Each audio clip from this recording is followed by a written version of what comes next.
नमस्कार। Basics for architecture में आपका स्वागत है। आज आर्किटेक्ट्स एक्ट 1972 पे बहुत सारे डिस्कशंस और डिबेट्स हो रहे हैं क्योंकि इस एक्ट में कई चेंजेस प्रपोज हो रहे हैं। ये एक्ट हम इंडियन आर्किटेक्ट्स की पहचान है, लेकिन क्या हम इस एक्ट के बारे में जानते हैं? क्या हम जानते हैं कि इस एक्ट की हिस्ट्री क्या है या फिर इसका स्ट्रक्चर कैसा है, इसके बेसिक्स, इसका कंटेंट क्या है? और ऐसे बहुत सारे क्वेश्चंस के आंसर्स हम आपके लिए इस सीरीज में लेकर आए हैं। आज के ऑनगोइंग डिबेट्स और डिस्कशंस को समझने में ये वीडियो सीरीज आपकी मदद करेगी। इसलिए हमने आपके लिए बहुत सिंपल वर्ड्स में काफी रिसर्च के बाद छोटे छोटे वीडियोस बनाए हैं। इस सीरीज के हर वीडियो को ध्यान से देखें और सुनें। नमस्कार। बेसिक्स फॉर आर्किटेक्ट वीडियो 1, यानी कि इस वीडियो में हम आर्किटेक्ट्स एक्ट 1972 की हिस्ट्री के बारे में जानेंगे। वीडियो 2 में हम इसका स्ट्रक्चर समझेंगे। वीडियो 3 में हम इसके बेसिक्स पर बात करेंगे ताकि हम इस एक्ट को अच्छी तरह से समझ पाएं। फाइनली वीडियो 4 में हम इस एक्ट के कंटेंट्स क्या हैं उस पर बात करेंगे। तो चलिए वीडियो 1 से शुरुआत करते हैं।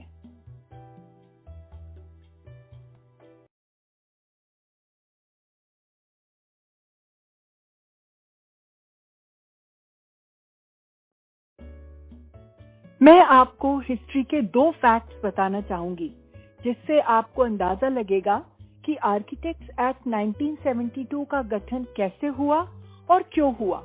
तो पहला फैक्ट है बर्वे कमेटी। आजादी के बाद हमारी सरकार को यह रियलाइज होने लगा इंजीनियरिंग और आर्किटेक्चरल कंसल्टेंसी फील्ड में हम बहुत चीजों में कमी महसूस कर रहे हैं, यानी कि हमारे पास गाइडलाइंस नहीं है। तो गवर्नमेंट ऑफ इंडिया ने 1966 में बर्वे कमेटी का गठन किया, जिससे जो भी आर्किटेक्चर से या इंजीनियरिंग से रिलेटेड प्रॉब्लम्स होगी उसको यह कमेटी स्टडी करेगी।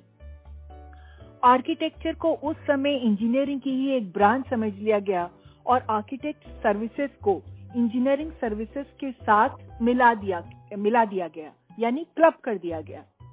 इस कमेटी का उद्देश्य था कि टेक्निकल सर्विसेज के लिए गाइडेंस बनाना ताकि हमारे अपने कंट्री के आर्किटेक्ट्स और इंजीनियर्स पे हम ज्यादा से ज्यादा डिपेंड कर सकें। अब हम दूसरे फैक्ट को देखें तो उसी समय के दौरान हमारे एजुकेटेड लीडर्स ने रियलाइज किया कि हमारी कंट्री में एक दूसरा चैलेंज सामने आ रहा है।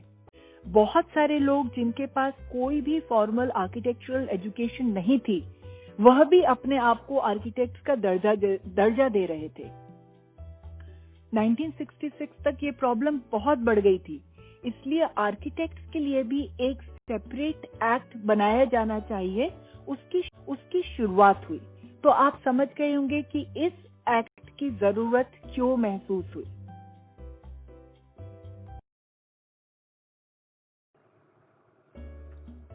तो आइए अब कुछ इम्पोर्टेंट डेट्स के बारे में समझते हैं। अप्रैल 1966 में श्री I.K. गुजराल जी ने पार्लियामेंट में क्वेश्चन उठाया कि सरकार के पास आर्किटेक्चर प्रोफेशन और आर्किटेक्चर एजुकेशन को सेफगार्ड करने के लिए किसी एक्ट को लाने के लिए क्या प्लान्स हैं। दिसंबर 10, 1968 में एक bill for the registration of architects को इंट्रोड्यूस किया डॉक्टर त्रिगुणासेन ने। मई 1969 में जॉइंट पार्लियामेंट्री कमेटी को यह बिल भेजा गया। चेयरमैन ने जेपीसी को इंस्ट्रक्शंस दिए कि 29 अगस्त को रिपोर्ट दें, बट चूंकि ये टॉपिक कॉम्प्लिकेटेड था, रिपोर्ट डिले हो गई और फाइनली सबमिट हुई 28 नवंबर 1969 को। मई 1970 में बिल में आर्किटेक्ट की डेफिनेशन को चेंज कर दिया। चेंजेस एक्सेप्ट हो गए और बिल पास हो गया।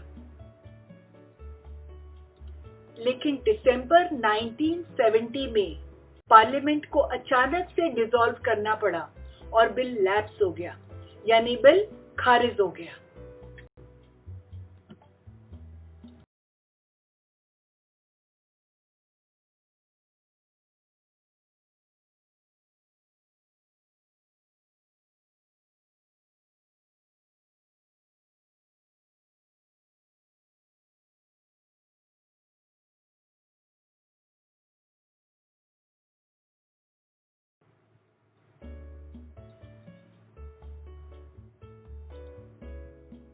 दिसंबर 1970 में लोकसभा के डिसॉल्व होने के बाद 1971 में फिर जनरल इलेक्शंस हुए और एक नई लोकसभा का गठन हुआ। अप्रैल 10, 1972 में बिल को प्रोफेसर नूरुल हसन ने राज्यसभा में फिर से इंट्रोड्यूस किया और चूंकि इस पर पहले से ही काफी डिस्कशंस हो चुके थे, इसलिए बिल को सेम डे यानी कि अप्रैल 1972 में बिल को राज्यसभा में पास कर दिया। मई 1972 में लोकसभा ने भी इस बिल को पास किया और मई 1972 में ही बिल को प्रेसिडेंट की सम्मति भी मिल गई। Finally on May 31st, 1972 bill was notified. Bill से एक्ट बना और हम सब इंडियन आर्किटेक्ट्स को अपनी खुद की आइडेंटिटी मिली। हम जो चाहते थे वो तो नहीं मिला, लेकिन इंडियन आर्किटेक्चर प्रोफेशन के लिए ये एक नई शुरुआत थी, a beginning of new era।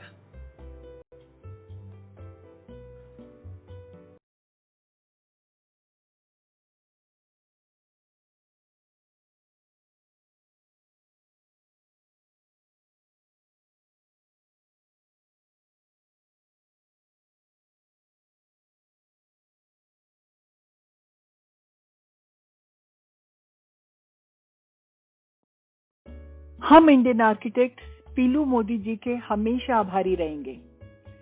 एक आर्किटेक्ट और पार्लियामेंट के सदस्य होने के कारण उन्होंने एक बहुत अहम भूमिका निभाई थी इस आर्किटेक्ट एक्ट 1972 को पास करवाने में। बट उन्होंने कभी इस एक्ट के अंडर अपने आप को रजिस्टर नहीं किया, क्योंकि जैसा पहले हमने बताया था कि 1970 में आर्किटेक्ट की डेफिनेशन चेंज कर दी गई थी जब बिल पास हुआ था और प्रोफेशन रेगुलेट नहीं हो सका था।